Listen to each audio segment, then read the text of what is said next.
Hello, we are doing a presentation on how the Declaration of Independence is a social issue. I am Autumn, and this is Julia. The Declaration of Independence was created to solve all equality issues between people in the United States. Unfortunately, it only solved it for white men. For example, slave ownership was still legal 88 years after the Declaration of Independence was signed. Another example is that only white male landowners were allowed to vote. See, and that is unfair for both women and men, with black men and white women. African American races were also not allowed to vote either, so this was extremely unfair for a lot of people. And if you did not own land, unfortunately you could not vote either. The Declaration of Independence was in Congress July 4th, 1776. Thomas Jefferson drafted the first Declaration of Independence on June 11th. And 56 people signed it. John Hancock is the biggest.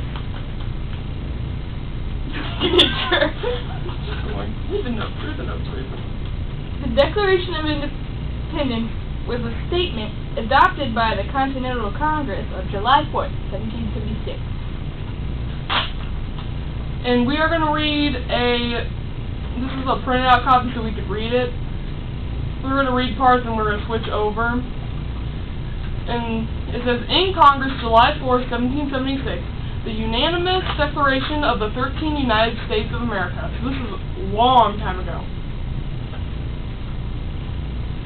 When in the course of human events it becomes necessary for one people to dissolve the political bands which have connected them with another and assume among the powers of the earth separate and equal station to which the laws of nature and of nature's God entitle them a decent respect to the opinions of mankind, require that they should declare the causes which impel them to the separation.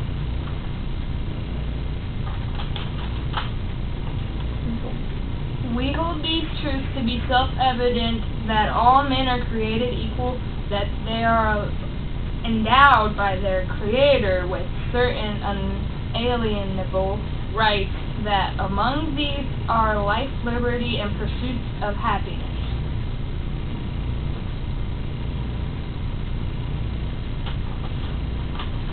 That to secure these rights, governments are instituted among men, deriving their just powers from the consent of the governed.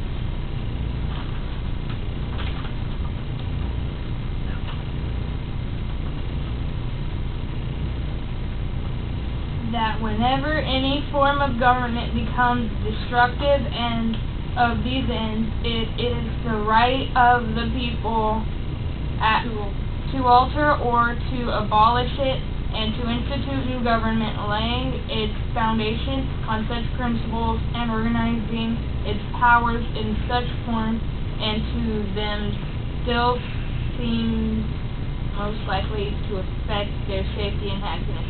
Prudence, indeed, will dictate that governments long established should not be changed for light and transient causes, and accordingly all experience hath shewn that mankind are more disposed to suffer. While evils are sufferable, then to fight themselves by abolishing the forms to which they are accustomed. But when a long train of abuses and usurpations, pursuing in variation the same object, evinces a design to reduce them under absolute despotism, it is their right, it is their duty to throw off such government and to provide new guards for their future security. Such has been the patient sufferance of these colonies, and such is now the necessity which constrains them to alter their form or systems of government. The history of constraining them. The history of the present King of Great Britain is a history of repeated injuries and aspirations, usurpations, all having to direct object the establishment of an absolute tyranny over these states. To prove this, let facts be submitted to a candid world. And that was only part of it. We have a copy of it that she brought, and as you see, the part we read would probably come only up to here. So that isn't very much of this whole thing. And as you see right here, you can see John Hancock's signature. Among the other 56 that signed it. And it is said that the last person was Thomas McKean of Delaware, who signed it January 1777.